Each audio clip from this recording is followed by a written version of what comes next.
aziz obunachilar. Bugun sizlarga men quyon haqida qisqacha ma'lumot aytib o'taman. Mana shu masalan, mana shu quyonimiz, mana shu quyon 5 oylik bo'lgan.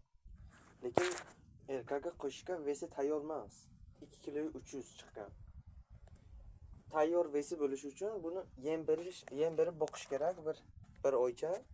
Bedi bilan yem beryapman uchalasiga. Bu keyin erkakga qo'shilish arafasida 3,5 kg, 3 kg 200 bo'lish kerak. Erkagi ayolga qo'shilish arafasida 4 kg 200, 4 kg 500 bo'lsa agar qo'shilishi yaxshi bo'ladi. Lekin ayolni vesiga aniq e'tibor berish kerak. Bo'lmasa vesiga e'tibor bersangiz agar bolalari nogiron bo'ladi, yo kam tug'adi, yo tug'may qo'yadi. Qorniga nobud bo'lishi mumkin. Quyonni ham o'ziga xavf bo'lishi mumkin. Quyonni ham o'zin o'lib qolishi mumkin tug'ish arafasida.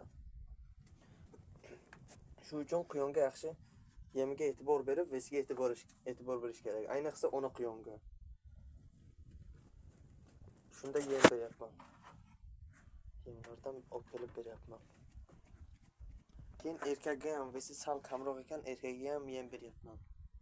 Hozir hammasiga berib chiqdim kechga. Bular kechki ovqat bilan band hammasi. Bir hafta 6 kundan keyin yangi partiyalarimiz kirib keladi Samarqandga. Birdan keyin sotamiz. Hozircha odamlar telefon qilyapti, sotishga quyon yo'q deyapman. Yo 6 kun yo 7 kunda kirib kelish arafasida. Keyin mana bunday kataklaringizni nima qilmang? Tagini mana bunday tuproq bilan to'ldirmasligingiz kerak ekan. Bu o'zimni quyonlarim o'rganib qolgan bu yerga, lekin boshqa quyonlarni olib kelib qo'yib yuborsam agar mana bunday kovlab tashlayapti. Ayniqsa ona quyonni bu yerga qo'yib yubormaslik kerak. Quyonlar aslida yerni tagiga tuqadi. Bu yerga qo'yib yuborsangiz agar, bu yerni kovlab pastga tushsa agar boshqasi bilan urushib qolishi mumkin. Shunga uni yo pastga etajga yo mana bu setkali qafasga tug'ish arafasiga qamab qo'yish kerak. Obuna va like ni bosib qo'ying.